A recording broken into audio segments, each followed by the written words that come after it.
Afinal, é normal, a gente vai envelhecer, então é normal, a gente vai sofrer, vai ter dores, e é isso mesmo, não tem nada para ser feito, tem que encarar como isso, como uma questão fatídica para a gente.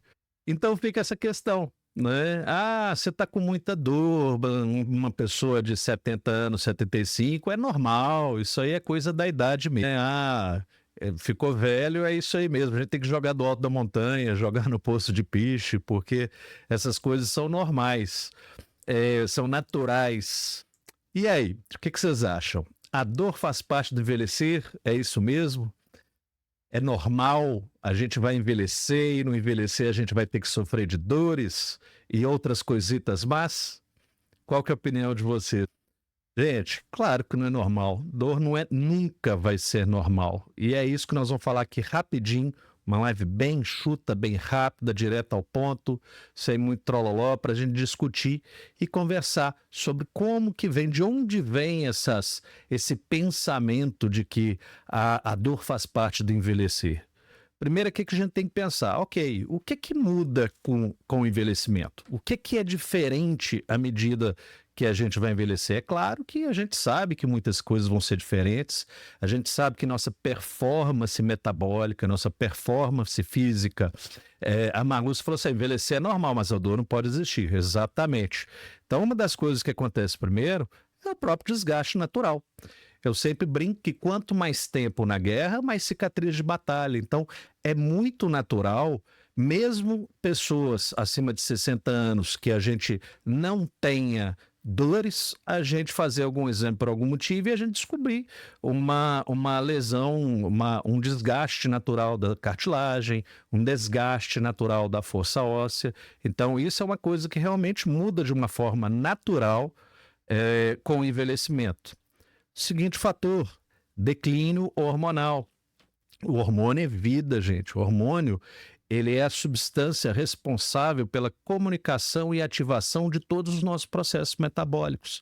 Então, na mulher, na menopausa, no homem, na andropausa, a gente vai ter uma queda natural desses hormônios e, consequentemente, nós vamos ter uma queda natural da nossa capacidade de realizar as nossas funções fisiológicas. Então, isso é uma coisa que muda com o envelhecimento, todos nós sabemos. A terceira coisa, sedentarismo. Aqui eu colocaria sedentarismo com uma aspas, tá? Não é uma questão de sedentarismo no sentido de não fazer atividade física. Eu tenho paciente de 70 anos quase, é crossfiteira.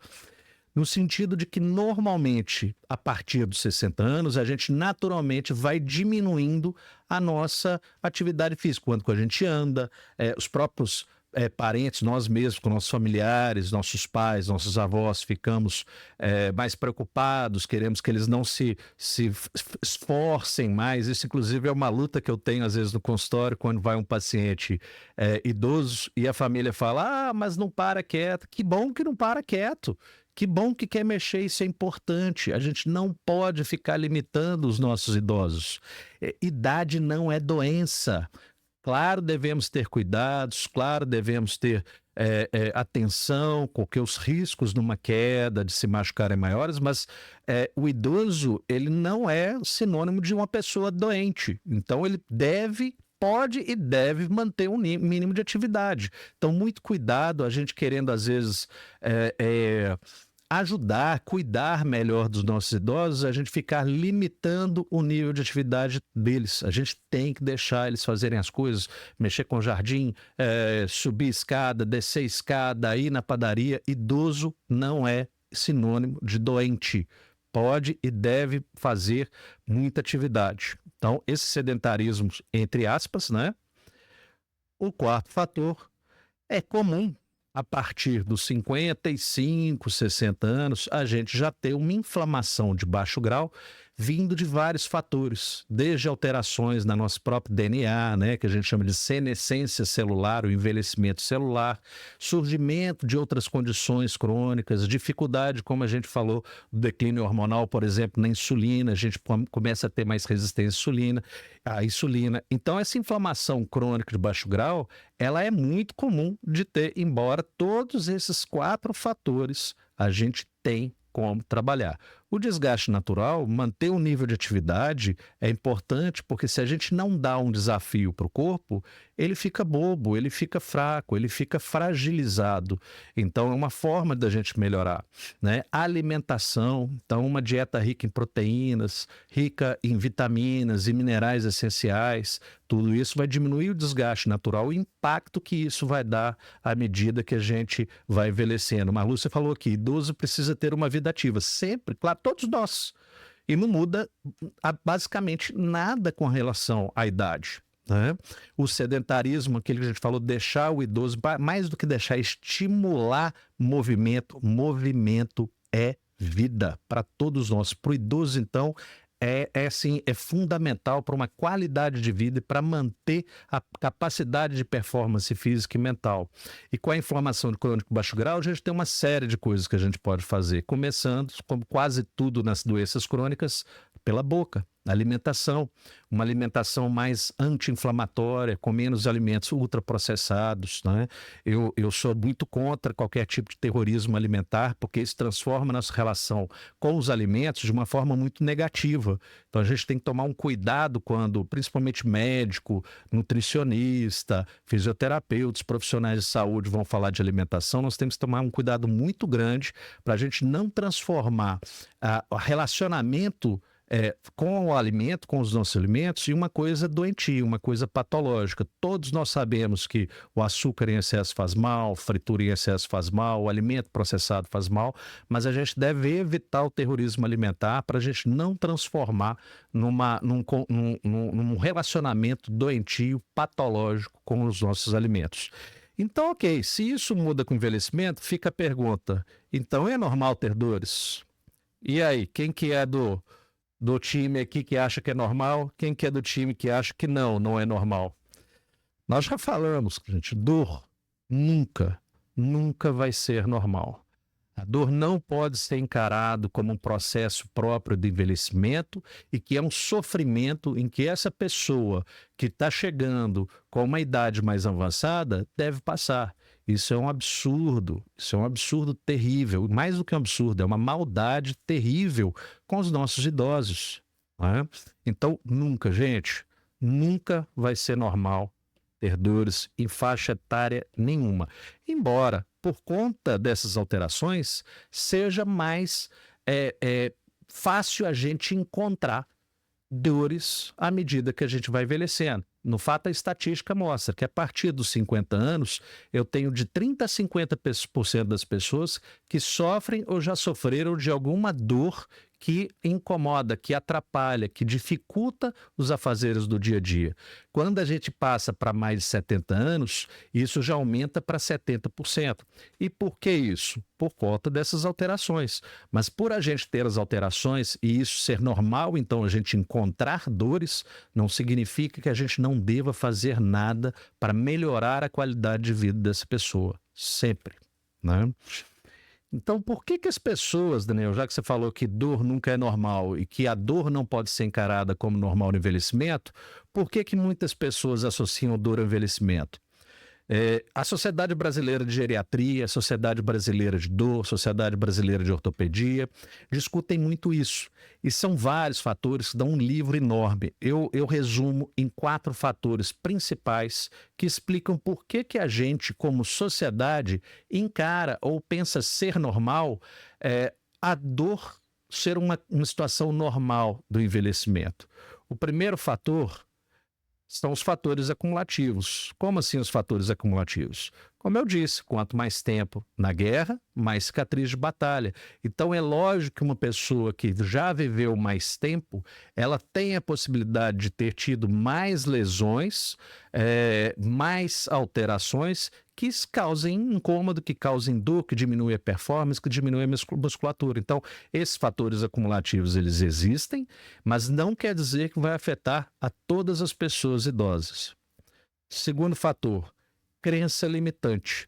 Essa crença no limitante no sentido que já está arraigada na mente da nossa sociedade, que o idoso é normal sentir dor. E aí, com isso, o que acontece? Eu vi que não tem. Com isso, o que acontece? A pessoa, nós passamos a entender que é normal, que quando algum parente nosso, uma avó, a mãe, enfim, o pai, o avô, um tio, está sentindo dor, que a gente fala, não, isso é da idade mesmo. Gente, isso não pode ser continuar. Essa crença social, essa crença limitante, acaba fazendo com que a gente abandone um pouco essas pessoas, porque elas mesmas acreditam que é normal. E quando elas acreditam que é normal sentir dor, o que que elas fazem? Elas não procuram ajuda. Elas não procuram um médico, elas não procuram um fisioterapeuta, elas não procuram a pessoa para ajudar.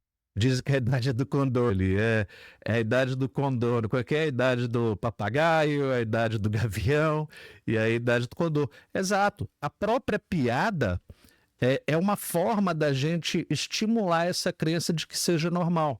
E aí a pessoa que está com dor, o idoso que está com dor, ela não procura ajuda, ela não vai procurar. Às vezes ela tem um tratamento, ela pode ficar muito bem, ela não procura uma solução para aquele problema. Então, essa crença de que sentir dor normal é um fator limitante para que as pessoas procuram e continua com esse pensamento que a dor é uma coisa normal do envelhecimento. Terceiro fator, doenças mal diagnosticadas. Nós temos, justamente por essa crença limitante, e essa crença limitante ela afeta os profissionais de saúde, que quando um idoso vai procurar ajuda profissional, o próprio profissional acha que é normal e fala, não, isso é da idade mesmo, é só tomar um remedinho. Vai tomando esse remedinho aí. E tomando remedinho, a gente vai criando um outro problema, daqui a pouquinho tem um problema no estômago, daqui a pouquinho tem um problema no rim, daqui a pouquinho tem um problema no fígado, e não busca um diagnóstico raiz de qual que é a real causa daquela dor para poder tratar. Então, isso acaba com que a gente tem doenças mal diagnosticadas, e doença mal diagnosticada é sinônimo de doença maltratada. Essa pessoa não vai tomar, esse idoso não vai ter um tratamento adequado para o problema dele. O quarto que eu falo é isolamento social. Embora no Brasil a gente ainda não tenha uma postura de outros países do Ocidente, né? Que nossos idosos não são tão abandonados, igual vão falar aí uns Estados Unidos da vida, enfim, é cada vez mais comum a gente ter esses idosos abandonados. O idoso precisa da ajuda da família, o idoso ele precisa desse ambiente social. Eu falo, mas além da família, a própria sociedade abarcar esses idosos, entender que eles precisam de ajuda e não simplesmente isolá-los. Porque quando você isola o idoso, ele vai passar aquele sofrimento porque ele passa a acreditar que é aquilo mesmo. Então, o isolamento social, o isolamento familiar é uma razão da gente continuar associando dor ao envelhecimento. Então, aquela pessoa que nem visita direito a mãe, não sabe o que está acontecendo, não visita o pai, o avô e por aí vai. Isso é uma forma de isolamento social. Né? Então, isso acaba fazendo com que nós associemos a dor como uma coisa sendo normal para o envelhecimento. A Marilena, procurei ajuda, porém as dores continuam me maltratando. Ok, é isso aí. Então, não sei qual tipo de ajuda que você buscou, mas isso é muito comum. Então, é possível, é mais do que possível, é preciso buscarmos as dores na raiz para a gente poder tratar. E quando chega o idoso, muitas vezes é comum vermos eles sendo ignorados ou o problema sendo minimizado por ser um mal da idade, uma questão normal da idade. E aí fica a questão, é possível envelhecer sem dores? Claro que é possível. Se a própria estatística fala que mesmo após os 70%, eu tenho 30% de idosos que não têm dores limitantes. Gente, quando a gente fala de dores, dor é comum. A gente ter uma dor, eu dormir de mau jeito, eu levantei um peso de forma errada. Quando a gente fala dor aqui, nós estamos falando uma dor que limita, uma dor que incapacita, uma dor que tira a autonomia desse idoso. Tá? Então, eu tenho 30% dos idosos, pelo menos, que não tem dor incapacitante. Então, isso é uma prova que é possível. Né? E como que nós vamos conseguir fazer isso? Como que a gente consegue chegar? Eu falei aqui agora de uma paciente que eu tenho quase 70 anos. Ela é campeã de crossfit, sul-americana de crossfit na faixa etária dela. corre não sei quantos quilômetros por dia, faz musculação, ela tem algumas dores vindas de lesões esportivas que a gente acompanha e trata. Mas ela é uma mulher, por exemplo, que não tem, está na faixa etária de idoso no Brasil, que é acima de 60 anos, e ela não tem dores incapacitantes. Pelo contrário, ela tem alta capacidade de performance. Por que que ela conseguiu isso? E essa é a questão que a gente tem que levantar. Quando que a gente começa a buscar um envelhecimento sem dores? Não é lá aos 70, 80 anos. Quanto mais cedo a gente começar, como nós vamos falar rapidinho, melhor o resultado. Isso é como se fosse uma poupança, gente, em que eu vou depositando um pouquinho aqui, eu vou investindo um pouquinho aqui, para lá na frente eu conseguir uma grande bolada, eu conseguir um grande resultado. E no envelhecimento, isso também é a mesma coisa. Então, a primeira coisa, manutenção da musculatura e mobilidade. Como eu disse, movimento é vida, mas para o idoso é fundamental a autonomia, manter a capacidade dele de realizar dos seus próprios autocuidados. Então, quanto antes a gente entender que a musculatura é uma poupança, a gente começa mais cedo a fazer o depósito da poupança da musculatura. A partir dos 35 anos, calcula-se que a gente perca cerca de 1% da musculatura ao ano.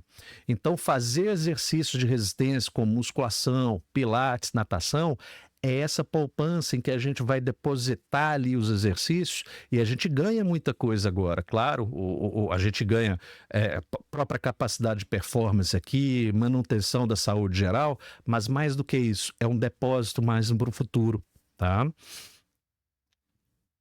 A dieta anti-inflamatória, a alimentação, gente, 99% das doenças crônicas começam na boca.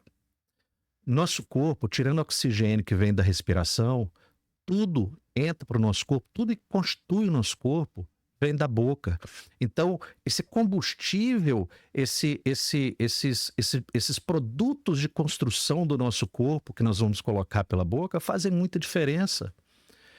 Nós passamos um momento da medicina em que, o que eu chamo de medicina mecanicística, que a gente achava que não, isso aí é bobagem, é balela. A questão é descobrir qual que é o medicamento certo. Balela é isso, descobrir qual que é o medicamento certo. A gente não deveria ficar buscando tanta medicação igual a gente está. Eu pego pacientes, já que a gente está falando de idoso, de 60 anos, 65 anos, tomando 13, 15, 20 remédios diferentes por dia. Se de repente é um paciente que acabou de infartar, ou sei lá, teve uma doença grave, não. É pessoa que está com colesterol um pouquinho elevado, que está com uma dor aqui e acolá, que está tomando uma penca de remédio todo dia. E aí você pergunta, então sua vida deve estar ótimo, né? Tomando esse monte de remédio. Não dá não, doutor, tá uma porcaria. Porque a medicação, eu não quero dizer que o medicamento não seja importante, mas o medicamento não muda a nossa qualidade de vida tanto quanto a gente pensa. Ela é um manejo das doenças crônicas, mas não é um tratamento preventivo. Não é um tratamento curativo na maioria absoluta de todos os tratamentos.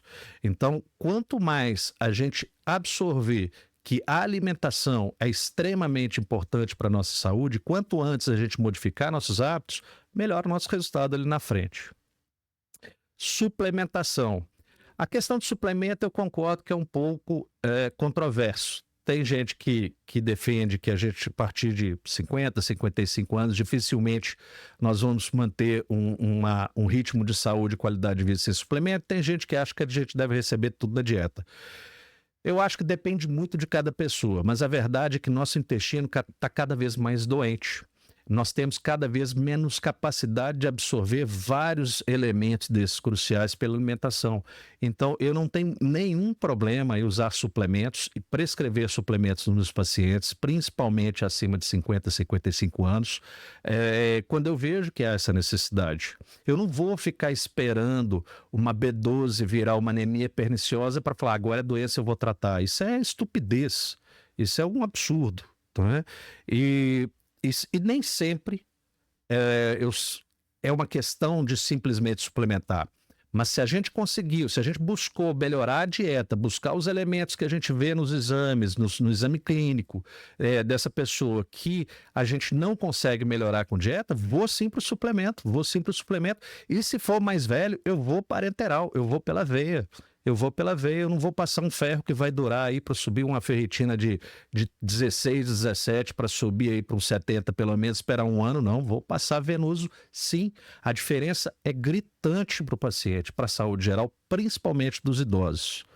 E o quarto fator que eu acho que ajuda muito é o tratamento adequado.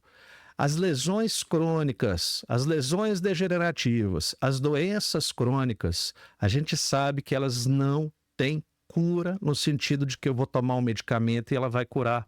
Então, quanto mais precoce, se eu não conseguir prevenir e essa doença chegou, quanto mais precoce a gente começar a fazer um tratamento adequado, que vá além do remedinho, que busque mudar os hábitos da pessoa, que busque acrescentar atividades e hábitos que melhorem a saúde como um todo, mais rápido, melhor é o resultado quando a gente está envelhecendo. Então, esses 4 fatores são fundamentais para a gente envelhecer sem as dores. Ou seja, quanto antes a gente começar a buscar uma saúde melhor, uma qualidade de vida melhor, melhor vai ser o nosso envelhecimento. E é essa que é a proposta que a gente fala da longevidade saudável. A longevidade saudável, nós não buscamos colocar anos à vida. A gente não tem ainda nenhum tipo de tratamento que com certeza vai aumentar a quantidade de tempo que vamos viver nessa terra. Mas a qualidade de vida e o tempo que nós vamos ter autonomia, isso não tem dúvidas que faz muita diferença. Então, falando da dor, eu só quero botar um tempo aqui, como a gente falou, que não a dor é comum, mas ela não deve ser encarada como normal. Eu vou colocar esse rapidinho aqui, quando que a dor deve ser preocupante no idoso, tá? Dores que limitam movimentos simples ou impedem as atividades diárias. Como a gente falou, mobilidade é vida. Para você ter uma ideia, existe uma fratura do quadril, do fêmur proximal, chama fratura transquantérica ou fratura do colo do fêmur. É uma fratura muito comum em principalmente mulheres com mais de 65 anos por conta da osteoporose. Essa fratura, 30% das pessoas que têm essa fratura, elas morrem em até 1 ano. Não é a fratura que mata, não é o osso ter quebrado, é o fato dela ficar imobilizada. Na imobilização, ela não conseguir se mobilizar, todo o sistema do corpo, o sistema cardiovascular, o sistema circulatório, o sistema endócrino, o sistema respiratório, tudo isso afeta, fazendo com que haja uma queda muito grande da capacidade metabólica dessa pessoa, a ponto de 30%. 1 em 3 pessoas que têm essa fratura com mais de 65 anos morrerem no primeiro ano. Então, movimento é extremamente importante. Dor persistente por mais de 3 meses, a chamada dor crônica. Isso aqui é a mesma coisa de dor crônica. Então, como eu sempre falo, dor crônica não significa grave, incurável, intratável. Crônico é só um tempo.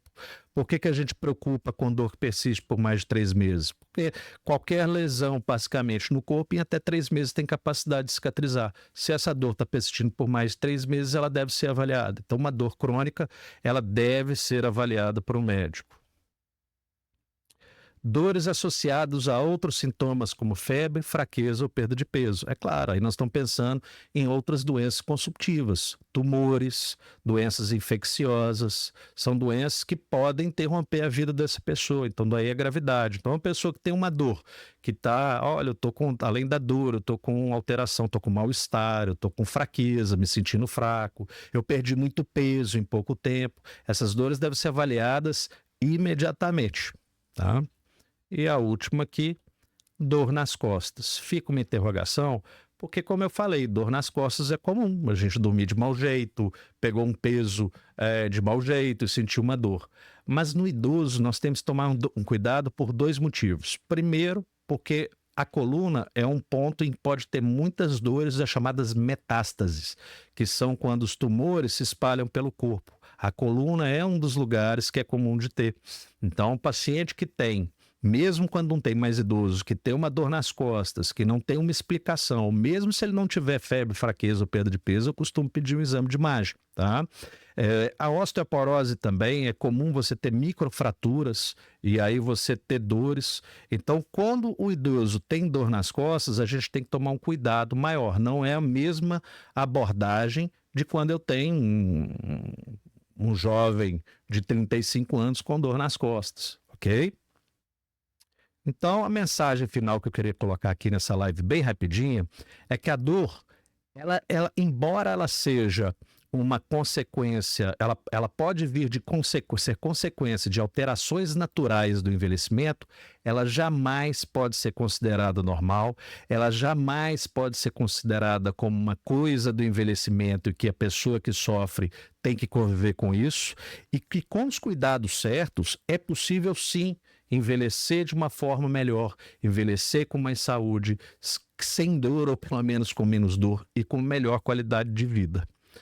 Então, temos que mudar esse pensamento de que o idoso sente dor porque é idoso e isso é normal e ele que se vire. Isso aí não cabe mais em pleno século XXI. Tem que buscar a raiz dessa lesão. Dor crônica não quer dizer que é intratável. Na literatura fala-se que só apenas 10% tem algum tratamento efetivo. Eu discordo. Eu discordo porque na literatura busca tratamento só com medicamento para dor. E isso não existe. Essa dor está aí por algum motivo. Deve ser buscado qual que é o motivo dessa dor e o que está. A gente fala de mediano, não é só o gatilho. Quais são os mediadores para a persistência dessa dor? Quando a gente pega esse tipo de postura, a gente chama de abordagem funcional, te garanto que eu melhoro pelo menos para uns 40%, 50% de cura das dores crônicas. Parece que a turma está afiada, ninguém tem dúvidas. Gostei. Gente, agradeço aí por quem participou. Desejo uma excelente semana para todo mundo. Um beijo. Fique com Deus. Até semana que vem. Semana que vem eu vou dar uma aula na Faculdade de Medicina de fibromialgia no idoso. Olha que interessante. Um tema bem interessante. Fibromialgia no idoso. Aí eu acho que eu não vou conseguir fazer uma live. Vou tentar. Vou ver se eu consigo entrar mais cedo aqui para fazer uma live. Tem um outro tema muito interessante que me pediram, que foi sobre doenças autoimunes e dores. Na abordagem funcional. Um tema muito interessante, porque a autoimunidade são cada vez mais comuns. Ok? Quem quiser participar, segunda-feira eu vou fazer o possível para a gente começar mais ou menos nesse horário. Um abraço, gente. Fique com Deus. Boa semana.